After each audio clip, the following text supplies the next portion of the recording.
planning,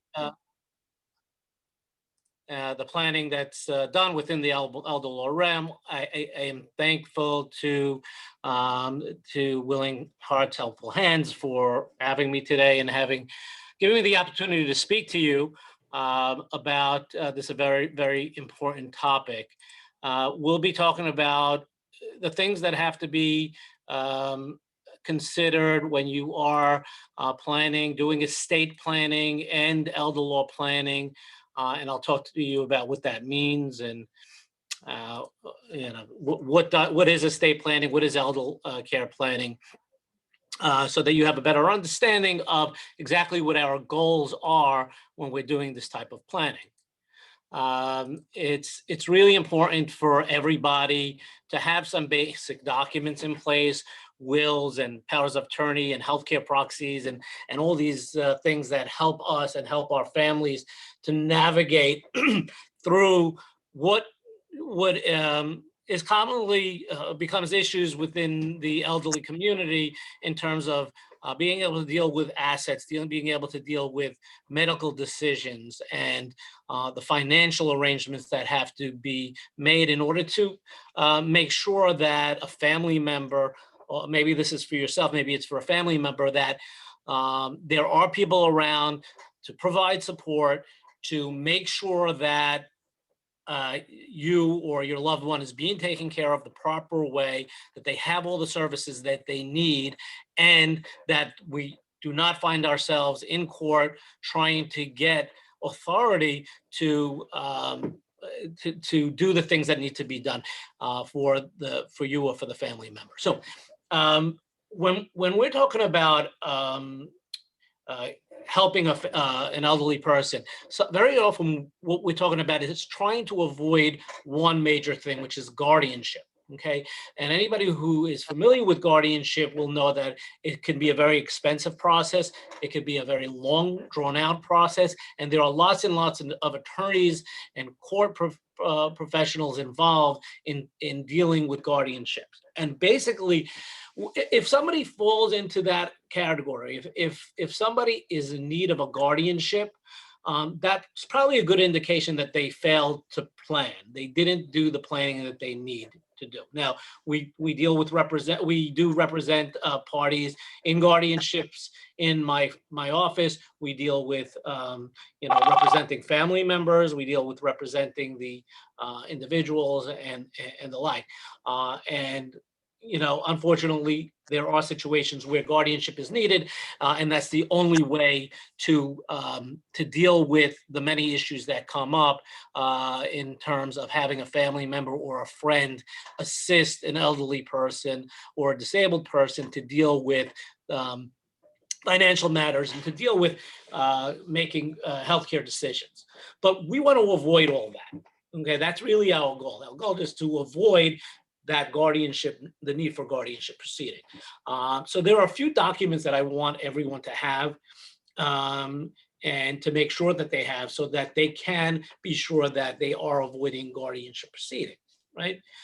That's one thing. The other thing that we also obviously talk about when we're doing both elder law and estate planning is a will, because we also want to make sure that in the event of a person's passing, that the assets that they leave behind are properly distributed, that tax issues have been dealt with. So let's start with the different documents that we always want to make sure that people have in place in terms to make sure that the family and friends are able to make decisions and assist. First of all, the first one is the power of attorney. Okay, I basically want everybody, every one of my clients who come through the door, to make sure that they have a power of attorney, and it's not a bad idea actually to do that before all the other documents are done. The reason for this is that any one of us is vulnerable, and this applies to young people as well, right? At any point in time, a person can lose capacity and not be able to handle their own finances. And what the purpose of the power of attorney is to make sure that there is someone out there, hopefully you have a trusted person that you know will take care of you and make sure that your finances are properly managed in the event that you were ever incapacitated. Or if we're talking about a family member, in the event that the family member is ever incapacitated, there should hopefully be one or more people who can step into the role of paying bills, managing finances, dealing with bank and brokerage accounts, real estate, etc. So that's what the power of attorney does. And when we're talking about power of attorney, there are different ways to structure a power of attorney, but for purposes of estate planning and elder planning, where there's two types that we are concerned with. One is a durable power of attorney. And a durable power of attorney is a document that's effective immediately and remains in effect even if even if you or a loved one and ceases to be have capacity, which means that once that document is given, the person that you appoint can then go to a bank or could go sell a property or do things for you, regardless of whether you have capacity or not. That's one way to do it. The other way to do it is what's called a springing power of attorney. And with the springing power of attorney, you're putting somebody in place that if I become incapacitated, then that person will be able to make healthcare decisions for me. No, I'm sorry, will be able to make financial decisions for me. Will be able to write checks. Will be able to pay my bills. Will be able to buy and sell properties, etc. And that would affect usually when either a doctor or someone else indicates that you or the loved one is incapacitated. Now, why would you do one over the other? Most of my clients do end up going with a durable power of attorney rather than a springing power of attorney. Again, springing is the one that only can be used if you become incapacitated. And the reason is that they want to know that there's somebody who could step in their shoes immediately. In other words, if they were not able to pay their bills, they were not able to handle their finances, there should be somebody who can step in right away and start to do those things. Now, why is that not the case with the springing power of attorney? Because anyone you present that springing power of attorney to will most likely say, we have to go through our legal department, make sure this is okay. We need documentation of the person's your incapacity or that person's incapacity, meaning now we have to get doctor's notes and all other proofs to show that the person is in fact incapacitated, and therefore somebody should step into their shoes. So it's a much smoother transition when we have a durable power of attorney that can be used at any time rather than one that can only be used in the event of incapacitation. Is there any questions on that? I'd like to go as we go, just take some questions because I want to make sure things are clear to everyone. Anyone have any questions on powers of attorney, on the difference between a durable power of attorney and a springing power of attorney?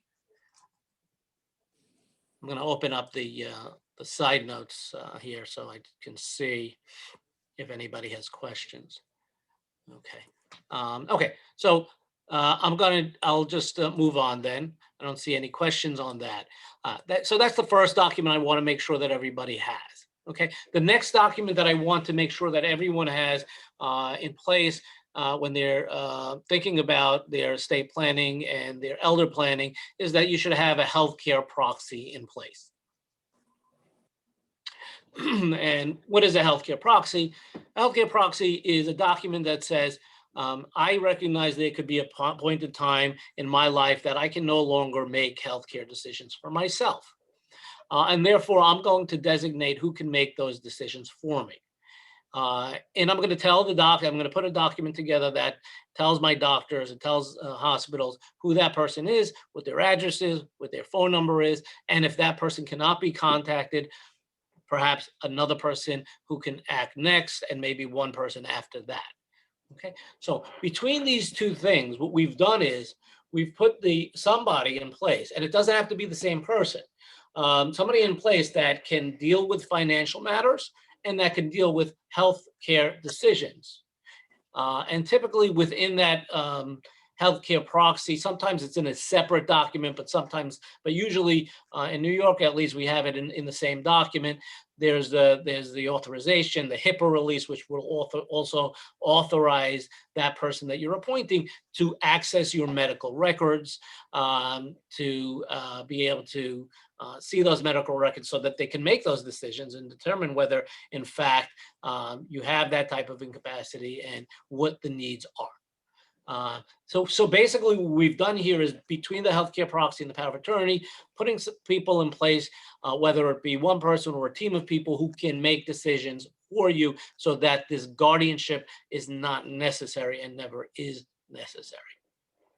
Um, and the courts generally in New York do respect that, and will say, hey, if there's a power of attorney in place and there's a healthcare proxy in place, we know who this person wanted to make decisions for them, to make and to handle their finances, to handle their healthcare decisions, and therefore we're going to respect that, and we're not going to step in here. Okay, it's only in a really bad situation where there are disputes within families, where sometimes even then if there's a question raised as to the person's competence at the time that they signed these documents, sometimes you could still have a guardianship proceeding. But for most people, and I urge you to think about these things before there's an incapacity, is that you'd plan in advance, plan at a time when you are mentally capable, and you can express your wishes properly, so that no one can come later and question whether you had capacity at the time that you signed these documents. It's very important. So advanced planning is always recommended, never leaving these things to the last minute.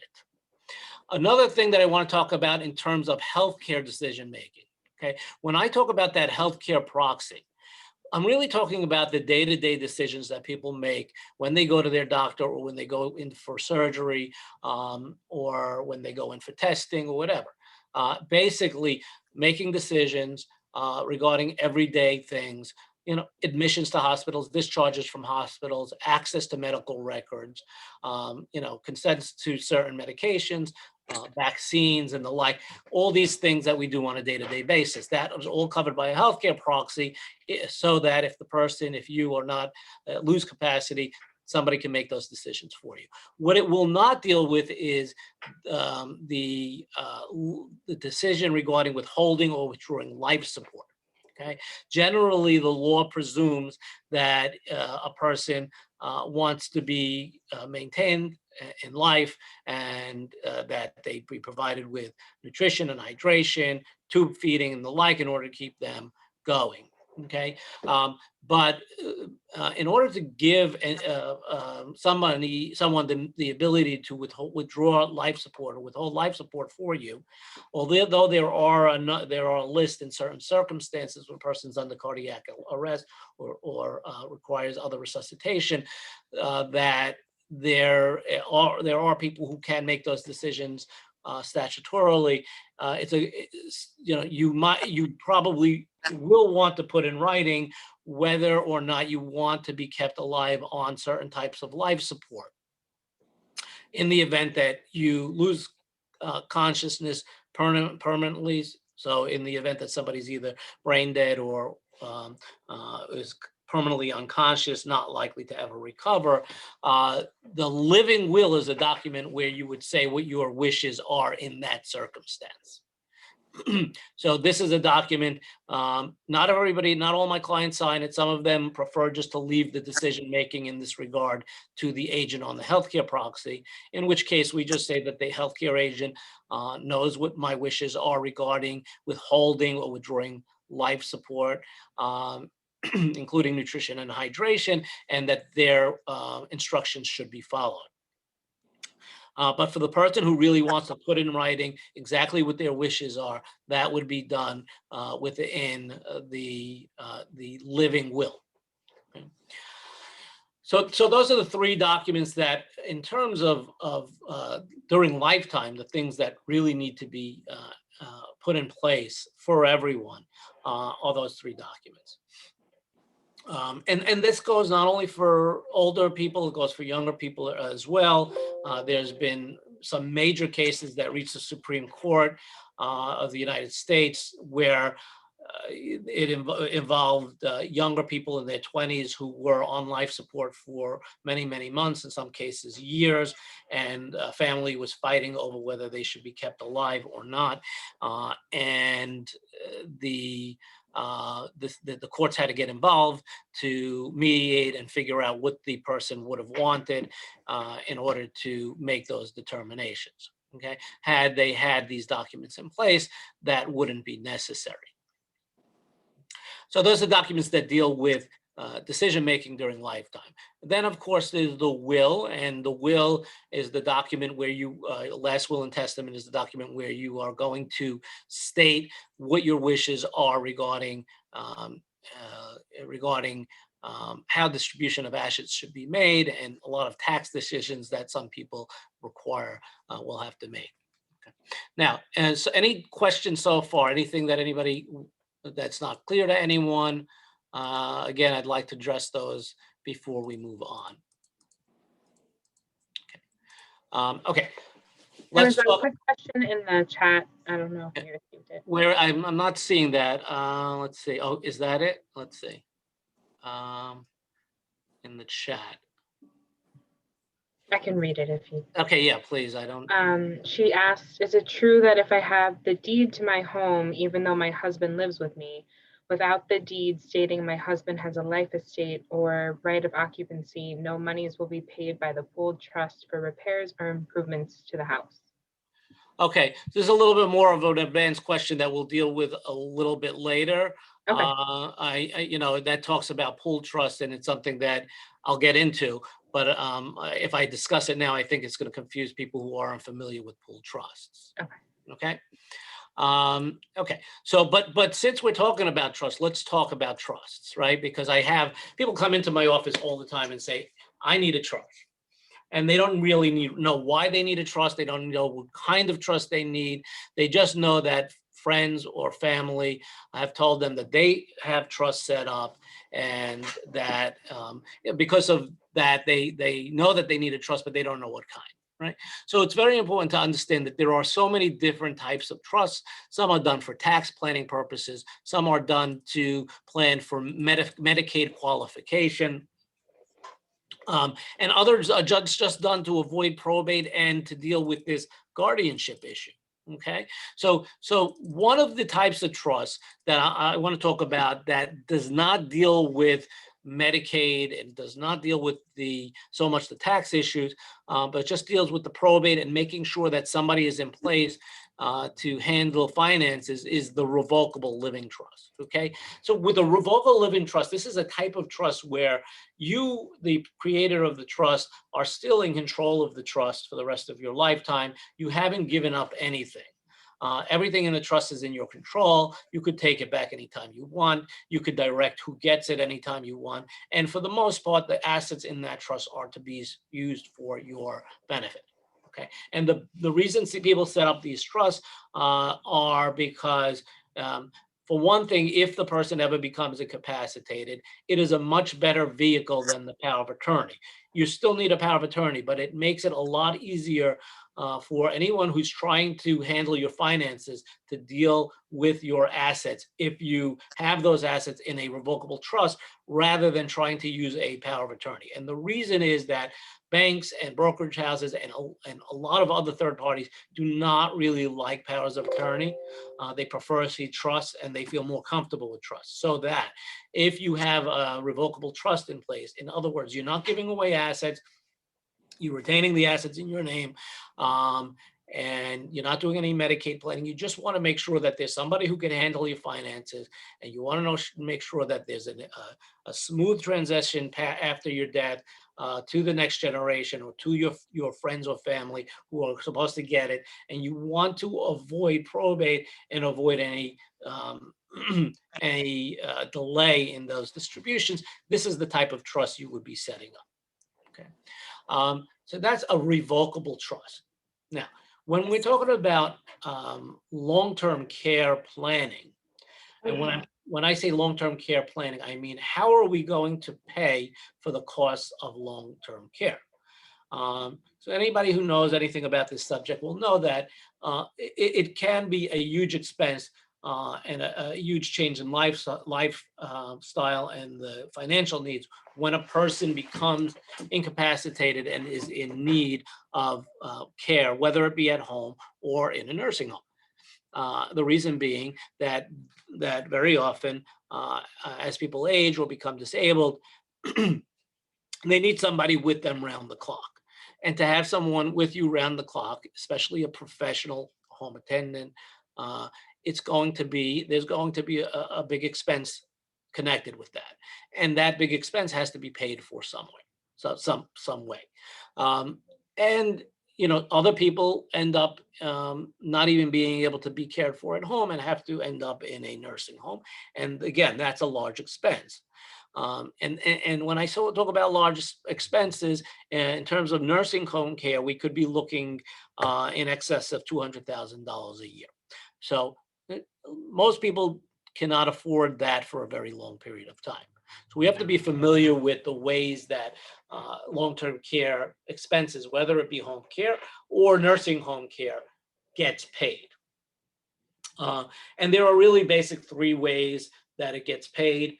The first way being paying out of pocket, which, like I said, most people can't do forever. Maybe they can do it for a year or two, maybe three, but most people cannot pay that level of expense ongoing for the rest of their lives. The second way would be if a person has during their lifetime, again, when they're healthy and they plan in advance to have long-term care insurance.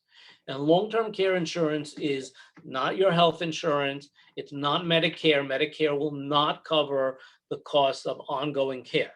Medicare will cover the cost if a person goes into a nursing home, goes into a hospital and then needs recovery after that and goes into a rehab, or comes home and needs rehab at home. And they'll give, some few hours a day, nothing huge in terms of coverage, and they'll provide care for a limited period of time.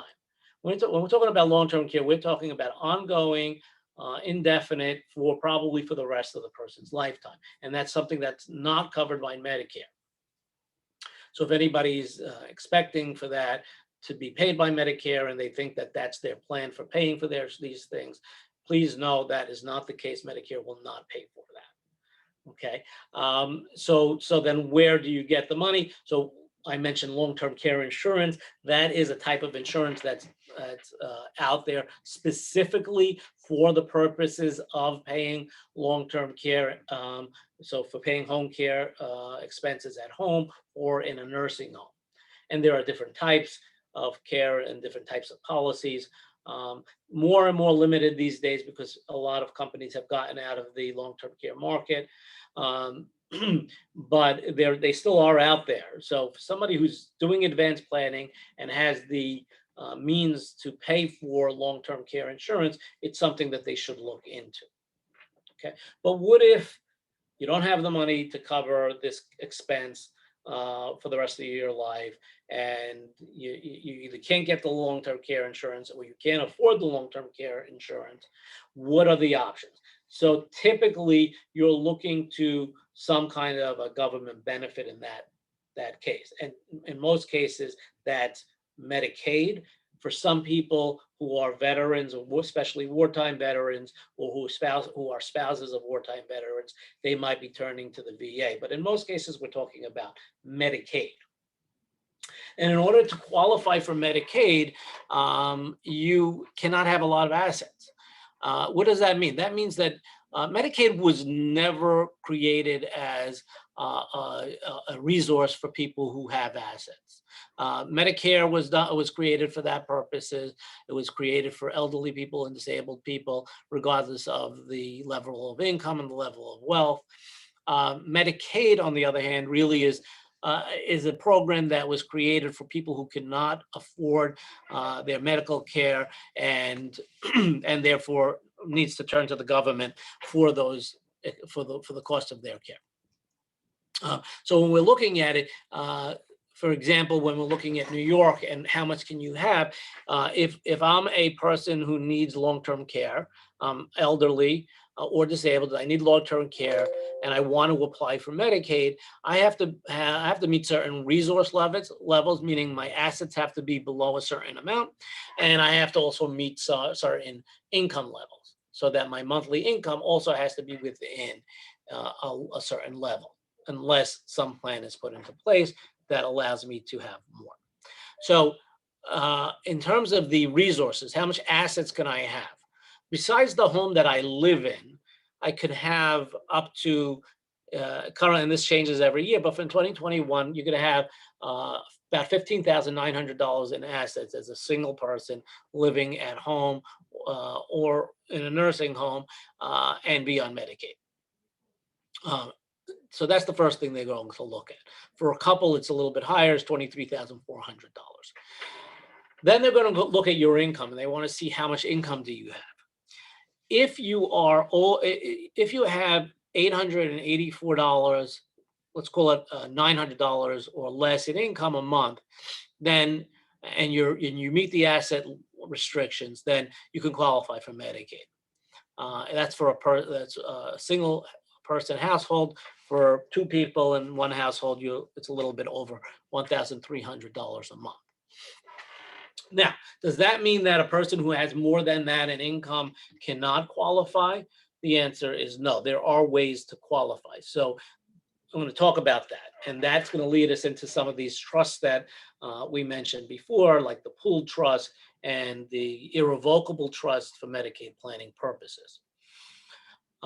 Basically, let's start talking about the assets, right? What if I'm over the asset limit? Okay, I have a house, I have investment assets, whether it be 200,000-300,000 or more in assets. Can I plan to qualify for Medicaid? The answer is yes. And again, this is an area where the sooner you do it, the better off you are. And the reason is there are penalties and look-back periods that Medicaid imposes when a person gives up assets without getting something back for that. So we're not talking about when you spend your money. We're talking about if you are giving away assets, whether to be a friend or a family member, you're not getting anything back of equal value, that's going to be penalized for purposes of this Medicaid and determining whether you qualify. So how does that work? Basically, Medicaid has certain rules that they say that we're going to apply if you have transferred assets. And we're going to look back a certain period of time to see if you did transfer any assets out of your name. When we're looking at nursing home care, and we call this institutional Medicaid. When we're looking at nursing home care, and I have to apply for somebody who is in need of nursing home care, I'm going to tell them that in order for us to get you on Medicaid, I need all your records going back 5 years. That's 60 months worth of records. I need to see all of that to present to Medicaid because they want to look at all your bank statements and deed records, anything you have regarding assets. They want to see what assets did you have within the last 60 months prior to going on to Medicaid. And if you transferred any assets during that time period, they're going to penalize you a number of months for every, let's say, $12,000 to $13,000 that you transfer. And that's going to make you ineligible for a period of time. And this is why, because of this 5-year look back period, it's so important to plan while a person is still relatively in good health, not likely to need care in the next few months, for next few years, that is. And that's the rule for institutional Medicaid. The other type of Medicaid that we get into when we're talking about, what I said earlier was home care, and we call that community Medicaid. And the rules for qualifying for community Medicaid is a little bit different. The rules for qualifying for community Medicaid is until currently, if you apply for Medicaid today or in the next few months, there is no look back period. There's no penalty applied if you made any transfers in the last few years for purposes of qualifying for community Medicaid or Medicaid at home, long-term care provision at home. However, before the pandemic started, the New York State budget was revised, and it was determined that they are going to start to look back for a number of months to see if any transfers were made before they allow people to qualify for Medicaid benefits at home. And it was determined that they were going to look back through 30 months rather than 60 months. So we're talking about 2.5 years that they're going to look and see, did you make any transfers during that 2.5-year period? And if you did, we're going to impose penalties. That was supposed to be effective October 1st of 2020. However, because of the pandemic, and in order to avoid a change in circumstances for people who were in serious need of care, they decided to put that off. As of now, it looks like it's being put off to January 1st of 2022, but we do not have anything firm on exactly when the transition is going to be made to this new rule. But as of now, at least until the end of the year, it's most likely not going to be imposed. That doesn't mean that if you transfer now and apply, a year and a half from now, it's not going to be an issue. It just means if you are applying in the balance of this year for a community Medicaid, they probably will not penalize you for the transfers that you made at any time prior to the Medicaid application. What they're going to do on recertification each year after that is not exactly clear, but for now, there's no penalty for making those transfers if you're applying for community Medicaid. I just want to say one other thing. I talked about before about the income and the income limits that a person is allowed to have at home. Those are the numbers for home. If a person who's living at home, if a person is living in a nursing home, they are only allowed to keep $50 of their monthly income, meaning that the amount over that $50, if they're a single individual, will go to pay a part of the nursing home bill.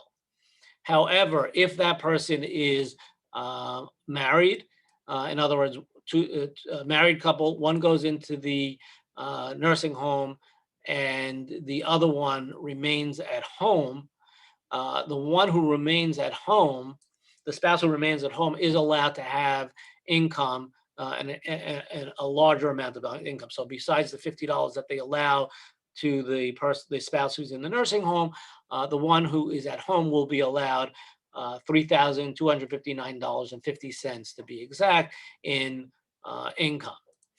And there's other ways that can be increased through what we call spousal refusal and other means.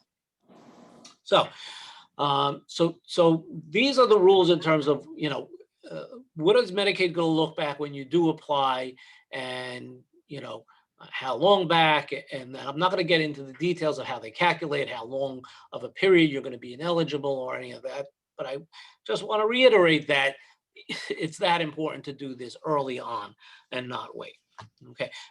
Any questions so far? Because then I want to get into the types of trusts that we get involved with when we're doing planning for Medicaid.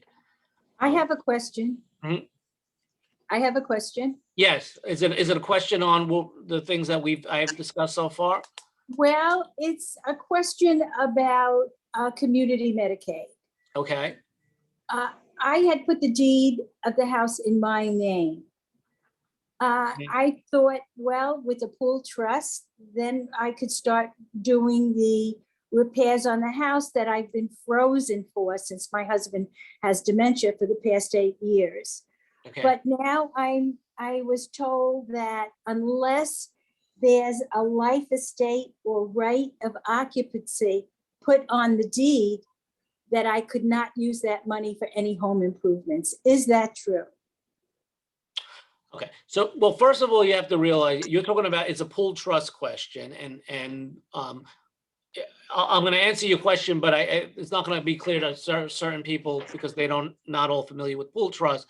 We'll get to that later. But basically, when you have a pool trust, you kind of at their mercy in terms of what they're going to accept as far as payments.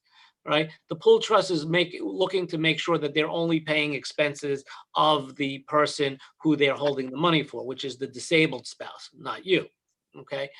Uh, Therefore, if the disabled spouse is not on the bill that they're paying, they're going to say that, you know, we're not paying it. So when it comes to utilities and the like, as long as the spouse is on those bills, you know, it's something that they're going to cover.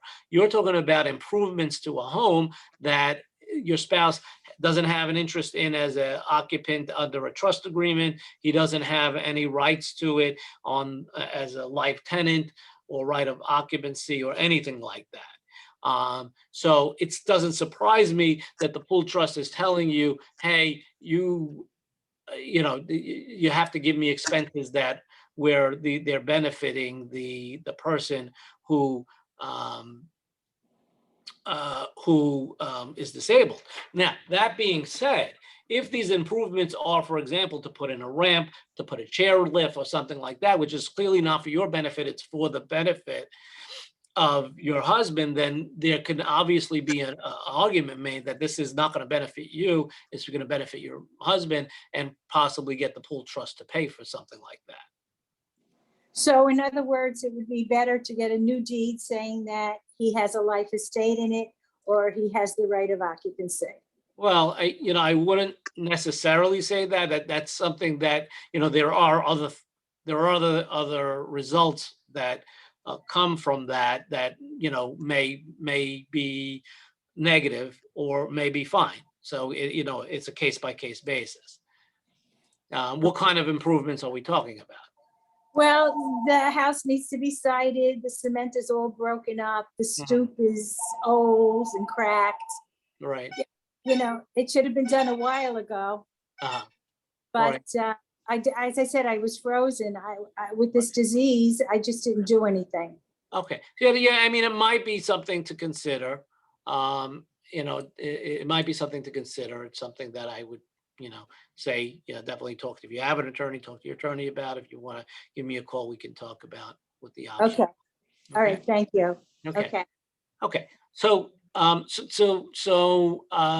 let's move on. So what is Medicaid planning exactly? Medicaid planning is, we already talked about, like, you don't have the money to, or you know you can't afford forever to pay for long-term care for an ongoing period, and you need to now qualify for Medicaid. You're not qualified now either because of the excess income, or you have too much in assets, and therefore you want to do Medicaid planning. So now basically what we're talking about is getting assets out of your name, so that you can qualify for Medicaid within those rules that we talked about. Now, I said that you can have a home up to a certain value. Actually, there's a limit on the value that you can have in the home, but you can live in the home, especially if there's a spouse living in the home, and protect the value of the home while you're living there, even if you own it, and get Medicaid. Okay, so as long as one spouse is living at home, even if the other one is in a nursing home, the house can be protected without transferring it.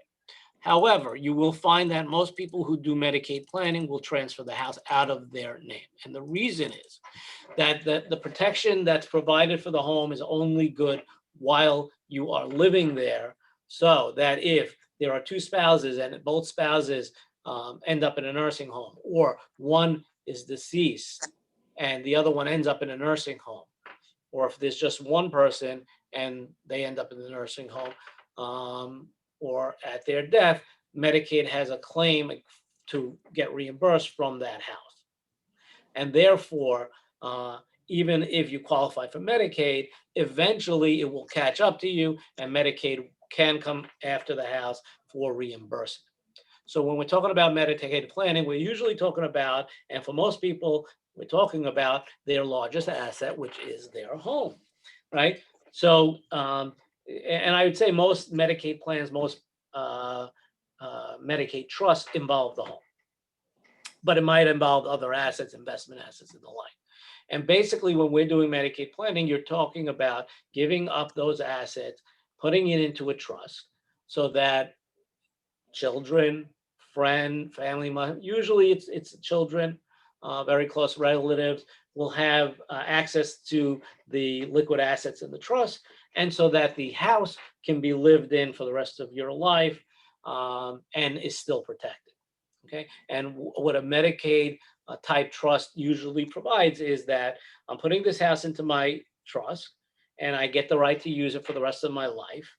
But at my death, it goes to my children. That's a typical Medicaid type trust. And with regard to assets that produce income, some people will also retain the right to receive that income during their lifetime, and that's what we call an income-only trust, right?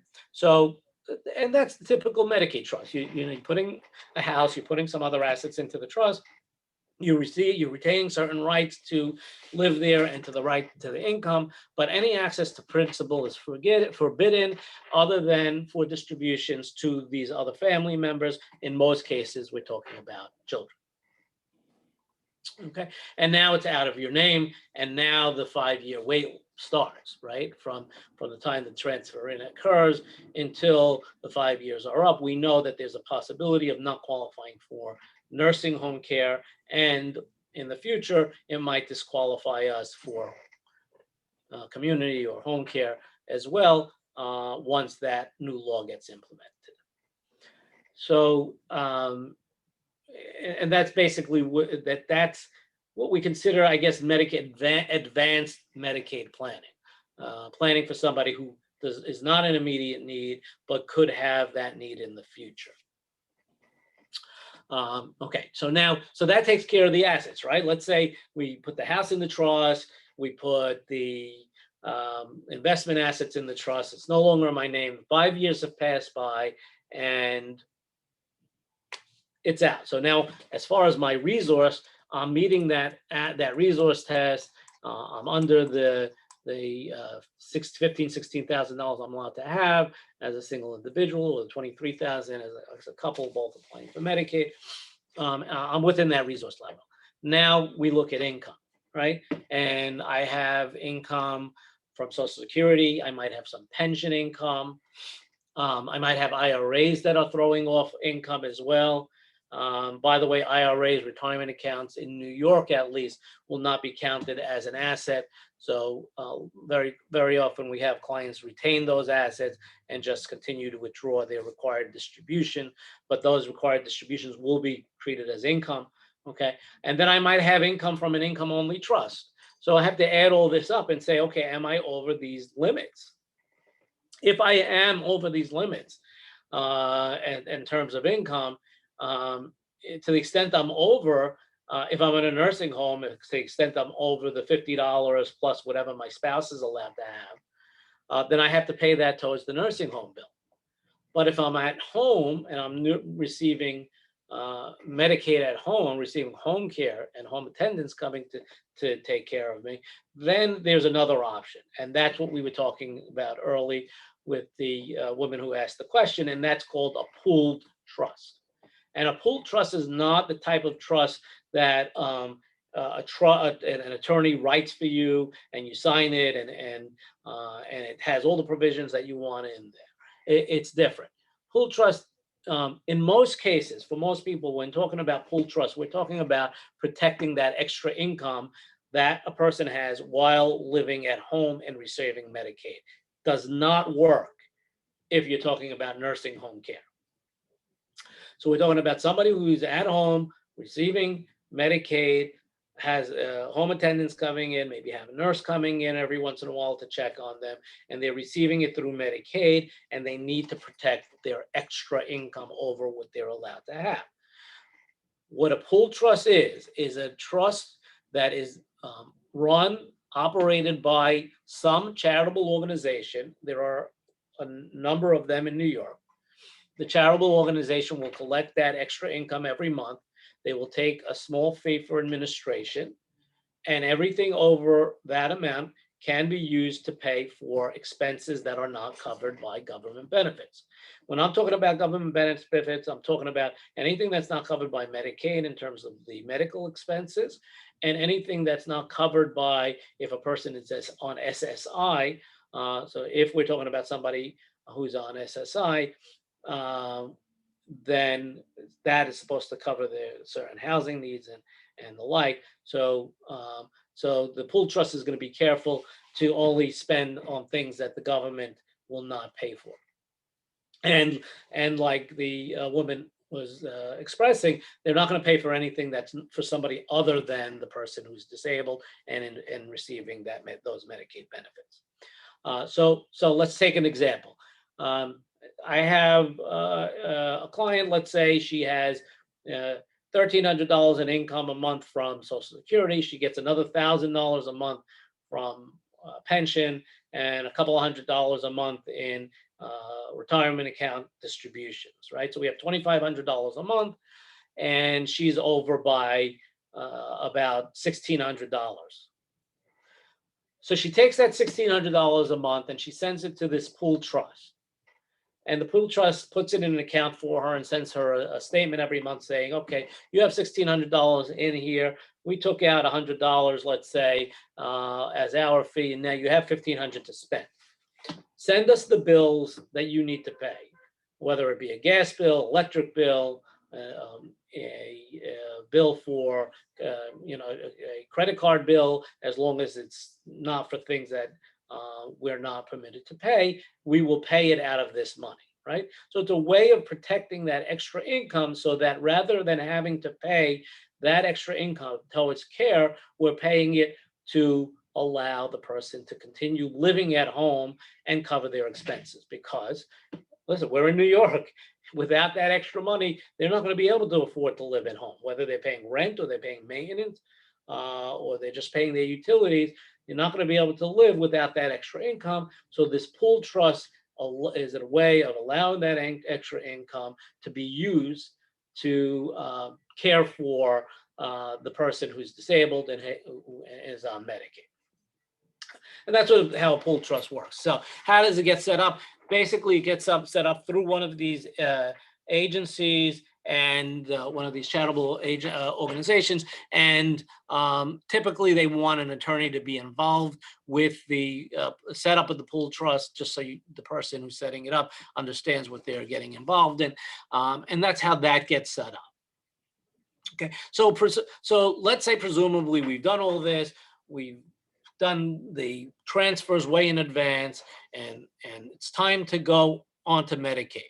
That's when we would set up the pool trust. We would not set it up if a person is not yet on Medicaid. So from the time that we set up, let's say, the original irrevocable trust that we did for Medicaid to protect the house and to protect those other assets, until there's actually a need for care through Medicaid, basically we are going to be we're going to just be collecting our income as normal, goes into our bank account, we spend our money like normal. When it comes time to apply for Medicaid, that's when the pool trust starts to be put into play. And that's the time when we start to fund the pool trust so that the person can qualify for Medicaid benefits. Okay. So that's that. Now, what if we have somebody who didn't do the advanced planning and now they need care? So for those people, there are things that we can do. It gets a little bit more complicated, involving, making loans and promissory notes, but there is ability, and this is, I think, the only thing that I want you to take from this, rather than get into the complexity of qualifying for, let's say, nursing home care from Medicaid,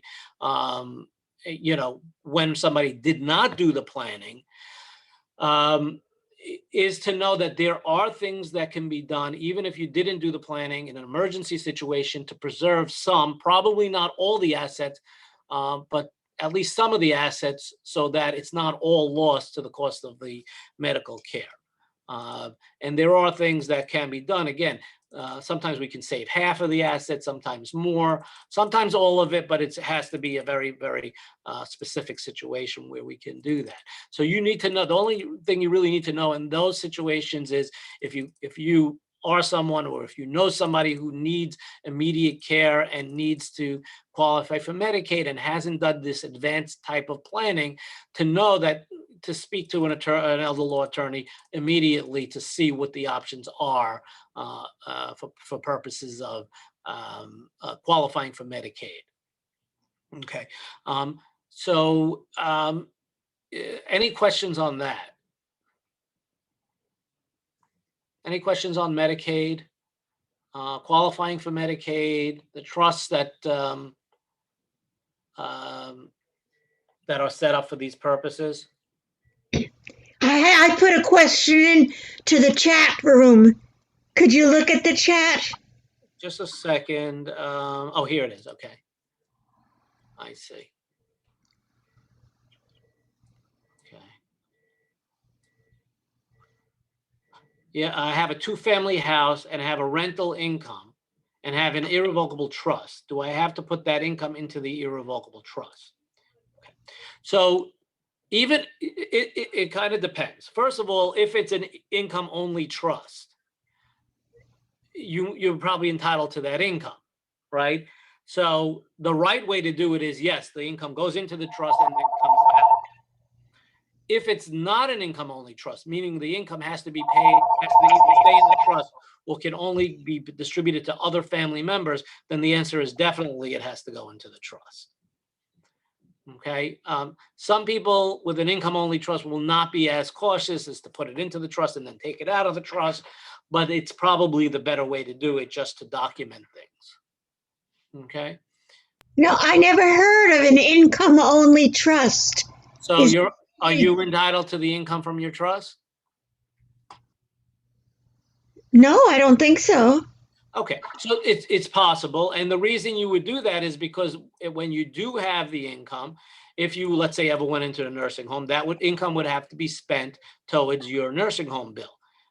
Whereas if it's not an income-only trust and it has to stay in the trust, then in that situation, it would not have to be paid to the nursing home. And that's why some people will set up one of these trusts without having the right to receive the income from it. Is the income-only trust part of an irrevocable trust, or it's a not- separate yeah, trust? just two different ways to draft it. Oh, I have another question here. Can life insurance be counted towards assets? It can be converted to annuity. If so, can income from an annuity count towards an asset? Yes, they will count life insurance as an asset to the if it has cash surrender value, and it can be converted to an annuity. Yeah, and annuities definitely do count. Okay. Any other questions? Any questions on any other topic that I didn't cover?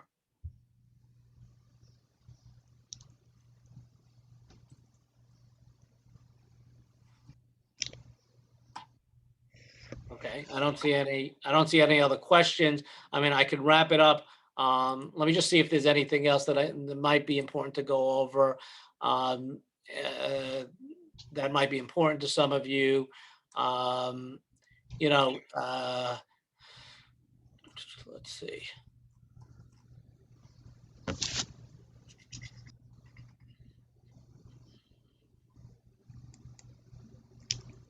I'll talk a little bit about the tax laws. I don't usually get a lot of questions on the tax laws from this discussion, but I will get into it a little bit.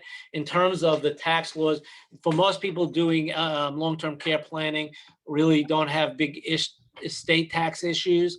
The current federal estate tax exemption is $11,700,000, and New York state exemption is $5,930,000. So most people doing this type of planning do not have a concern with that. There are proposals to bring that down to $3.5 million in terms of the federal exemption, but we don't know what's going to happen with that. But one key element that has to be considered. Let me give you two key elements that should be considered when you're setting up any of these Medicaid type trusts. Is first of all, you want to make sure that this trust is designed to allow for the step up in basis, meaning when your family members inherit the property in the trust, whether it be a house or an investment asset, that the inheritance should go, there should be a step up in basis, meaning the house or that other asset can be sold without capital gains tax. So we want to make sure that the trust is designed to allow for that. The other thing is when you're putting a house into a trust, you want to make sure that the trust is designed to allow for the $250,000 per spouse exemption for if you do end up selling the house during your lifetime, right? Because under federal law, if you sell your house, if it's your primary residence, the first $250,000 in gain is not taxable. And if it's two spouses, that's $500,000 in gain that's not taxable. And we want to make sure when you set up one of these trusts that you've preserved that and you do not lose that benefit. So those are things to consider. And I think those are the biggest ones that you have to think about when doing this type of planning. Can I ask a question about mutual funds? If I have an irrevocable trust, do I have to declare the capital gains from those mutual funds if I don't take them out every year?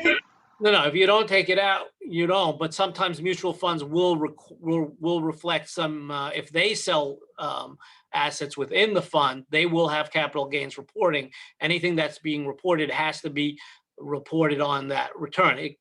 Depending on how the trust is drafted, it's either going to appear on your personal income tax return, or it's going to appear on your trust's return. But I had heard that if you take that income out, it starts another 5-year look back period on that income. That plays into that whole income only thing and whether you have the right to the income or not. You mean I have to have an income only trust within the irrevocable trust? Yes, the trust, if you want that income to come to you rather than to go to someone else, that provision would have to be in the trust agreement to allow you to receive that. And Medicaid allows you to have that? They allow you to have that as long as that income is spent, right? As long as it's not accumulated in your name. Spent on what? Spent on me or spent on anything? So it depends. If you're a person in a nursing home, then it would be spent on the nursing home. If you're a person living at home, you could put it into the pool trust and spend it on anything. Okay? Oh, so it has to be spent toward my care in an institution. If you're an institution, it would have to be paid towards your care in the institution. And if I'm not yet in an institution and I'm not on home care? Then as long as you spend that money down and you're not gifting additional money, you're spending that money on your normal expenses, then that's okay. Okay, thank you very much. You're welcome.